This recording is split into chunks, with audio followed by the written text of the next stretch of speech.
নমস্কাৰ সকলোলৈকে ষ্টাডি একে চেনেললৈ সকলোকে স্বাগতম জনাইছো। আজি এটি বিশেষ কথা লৈ ভিডিওটো বনাইছো। আশা কৰিছো আপোনালোকে ভিডিওটো চাই ভাল পাব। ঠিক আছে, তেন্তে ষ্টাৰ্ট কৰিছো। বহুতে মোক কমেন্ট কৰি আছিল যে যি 1766টা পদত নতুন শিক্ষক নিযুক্তি দিব আৰু পদৰ সৃষ্টি কৰিব তাত কোনে এপ্লাই কৰিব পাৰিব।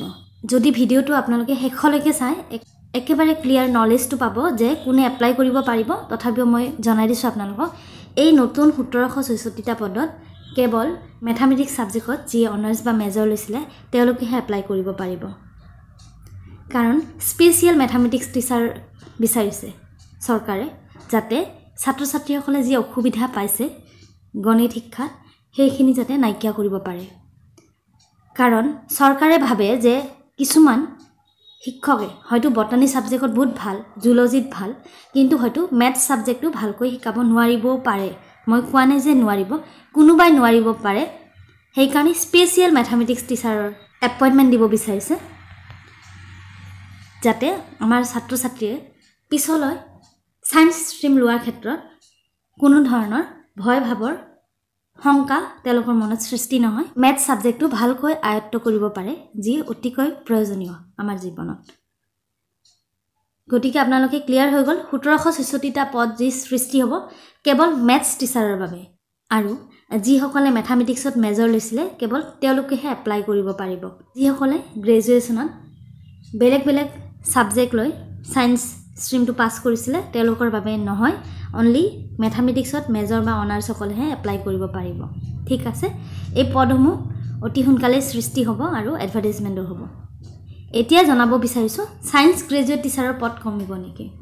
বহুতে সুধি আছিল। মই জনাব বিচাৰিছো যে সায়েন্স গ্ৰেজুৱেট টিচাৰৰ যি এক্সিস্টিং ভ্যাকেন্সি তাত কোনো এফেক্ট নকৰে। যিখিনি পোষ্ট আছে কমি নাযায়। যিখিনি ভ্যাকেন্সি আছে অতি সোনকালে এডভাৰটাইজমেন্ট কৰিব। গতিকে সায়েন্স গ্ৰেজুৱেট টিচাৰৰ বাবে যিসকলে এপ্লাই কৰিব বিচাৰিছে তেওঁলোকে একো ভয় খাব নালাগে। এইখিনি স্পেশাল ম্যাথমেটিক্স টিচাৰ হ'ব, নতুন পদ আহিব, ভালহে হ'ব যে আৰু এক্সিস্টিং ভ্যাকেন্সিৰ লগত আৰু 1766টা পদ এড হ'ব। ঠিক আছে, তেন্তে পদ বাঢ়িবহে, নকমে। এতিয়া এডভাৰটাইজমেন্ট কেতিয়া দিব? এডভাৰটাইজমেন্টৰ কাম চলি আছে। এই মাহৰ শেষৰ পিনে হয়তো বিজ্ঞাপন প্ৰকাশ পাব। আপোনালোকে পঢ়াবোৰ এৰি নিদিব।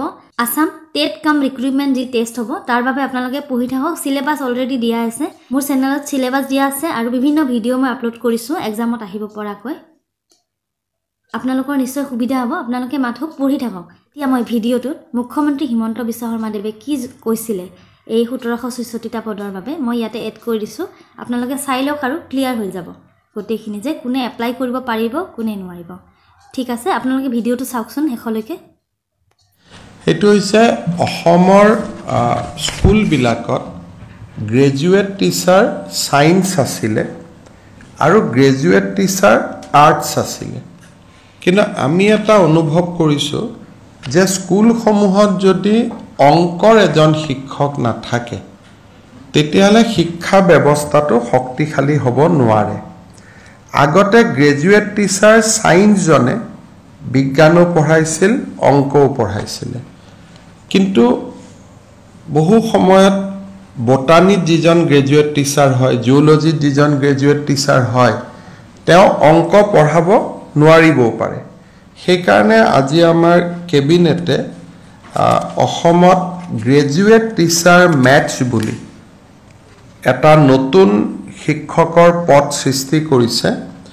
আৰু এই গ্ৰেজুৱেট টিচাৰ মেথছত আমি 1766 গৰাকী শিক্ষক শিক্ষয়িত্ৰীক নিযুক্তি দিয়াৰ বাবে সিদ্ধান্ত লৈছে। অৰ্থাৎ ইয়াৰ ফলত যিসকলে মেথছত অনাৰ্স লৈ বা মেথছত মেজৰ লৈ পাছ কৰিছিল তেনেকুৱা 1766 জন যুৱক যুৱতীৰ নিয়োগৰ সুবিধাও মুকলি হ'ব আৰু সমান্তৰালভাৱে আমাৰ বিদ্যালয়সমূহৰ শিক্ষা ব্যৱস্থাত এটা খুব সুন্দৰ প্ৰভাৱ পৰিব।